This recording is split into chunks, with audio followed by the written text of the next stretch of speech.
Do you know what hurts the most? Not when strangers betray you, but when the people you trust the most tear your heart apart. My father was not a rich man. He worked day and night, saving every dollar to build something for us, his 2 sons. He used to say, "I don't have much to give, but I'll make sure both of you never have to bow your heads." After years of struggle, he bought a small piece of land, 5 acres on the edge of our town. He called it our family ground, and every Sunday he would take us there, showing us where he dreamed of building 2 homes side by side. He wanted us to grow old there, raising our families together. That was his promise. And ours. But promises break easily when greed walks in. When my father passed away, my older brother Adam took control of everything. He was the one who handled the documents, the lawyer, and the accounts. I trusted him.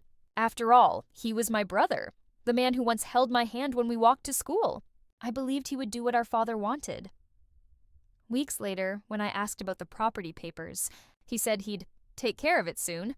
I noticed how his tone had changed. Colder, sharper, like there was a wall between us now.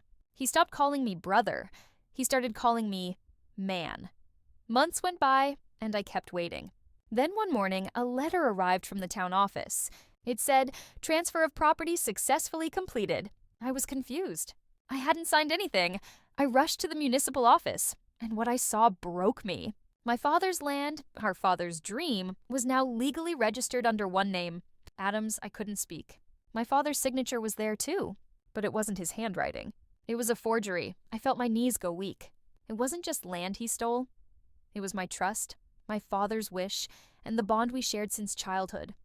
When I confronted him, he didn't deny it. He looked me straight in the eyes and said, "You didn't deserve it. You always depended on others. I worked harder." He didn't even flinch. That was the day I realized blood doesn't always mean loyalty. I walked away, heart heavy, hands trembling. For weeks I couldn't sleep. Every night I saw my father's face. He wasn't angry. He just looked disappointed. I wondered what he'd say if he saw what his sons had become. Friends told me to fight legally. But how do you fight family? How do you stand in a courtroom against the same person who once shared your toys and secrets? I didn't want revenge. I wanted peace. But peace doesn't come easily to those who've been betrayed. Days turned into months. I sold my car, took up part-time work, and started building my life from scratch. Every day, I'd pass by the land that once was ours and see Adam's new house standing tall. He had everything, the wealth, the property, the title, but somehow, his eyes always looked empty. A few years later, I received a call from the hospital. Adam had suffered a heart attack. When I entered his room, he was pale and weak. He couldn't look at me at first. Then, with trembling lips, he said, "I didn't mean for it to go this far." He told me that after he took the land, nothing went right. His wife left him. His business failed. He said, "Every night I saw Dad in my dreams. He wouldn't speak to me, just look at me, silent. Tears filled my eyes, not because I forgave him, but because I realized what guilt can do to a man's soul." He handed me a small brown envelope. Inside were new property documents. He had transferred half the land back to my name.